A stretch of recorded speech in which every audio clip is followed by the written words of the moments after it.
You know, friends, sometimes I think I am too intellectual for my own good. And let me tell you what I mean by that. I think intellectuals are people that are analytical, and let's not connect this to IQ or being smart, just people that think too much or they think more than an average person thinks. They analyze things too much. I think people like that, which I fall into that category, I think, we struggle more to have a relationship with God. And I just wanted to share some things that I have learned about that. How do we have a relationship with God? I think people that are more emotional based and less analytical, they get caught up in the emotion of religion a little easier, and they have a more vibrant and probably a more satisfying relationship with God than people that are real analytical. Well, how do I have a relationship with God when He's untangible? At least I can't touch Him. I can't put my arms around Him. I can't see Him. And even though I believe that He exists, how do I interact with God and how do I form a relationship with God?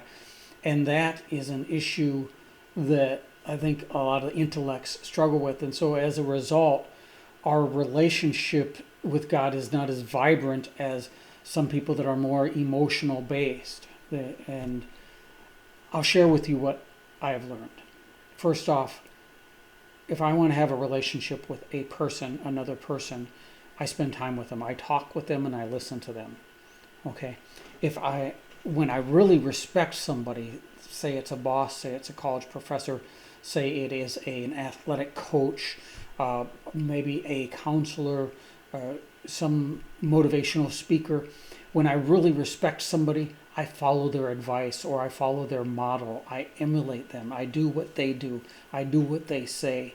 And doing that draws me closer to them. Okay, so not only do I interact with them, talk with them, listen to them, but I emulate them. Okay, and one thing that I do with them when I really build an intimate relationship with somebody is I share my feelings with them. I tell them how I feel. Well, you know, when I take these principles and I apply them to my relationship with God, I am able to form a relationship with Him.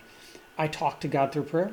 I listen to God through studying His Bible, and myself, I also enjoy listening to Christian music. And I believe God speaks to me through Christian music, reading Christian literature and listening to Christian sermons. Of course, everything has to be tested with the Bible. The message has to be tested with the Bible. But I do hear God speaking to me through Christian music, through Christian books, and through sermons. Praying to God, when I open up my heart and I share with God my feelings on a regular basis, it draws me closer to Him. And following His advice, doing what God has asked me to do, also draws me closer to Him. And so being intellectually minded can almost be a barrier where it creates a gap and it's hard to connect with God, kind of like I see some of my more emotional brothers and sisters in the church do. But when I follow those steps, I talk to Him, I listen to Him, I emulate Him, I pour my heart out and share my feelings with Him. I start to form a real relationship with Him. And that is what God has asked us to do in the Bible. That's what the Bible teaches me to do. And that is how I form a relationship with God. If you think that might work for you, go ahead and try it. Maybe you've been doing it for years and you're kind of chuckling, maybe slapping your knee and saying, hey, Shane just finally figured this out. Well, good for you if that's the case. Hey, Thanksgiving is coming up. After that, we've got Hanukkah. After that, we've got Christmas. And then the New Year is coming. We are deep into the holiday season. And let's focus on our blessings, because 2020 has been a very tough year for a lot of us. Let's focus on our blessings. Watch our health.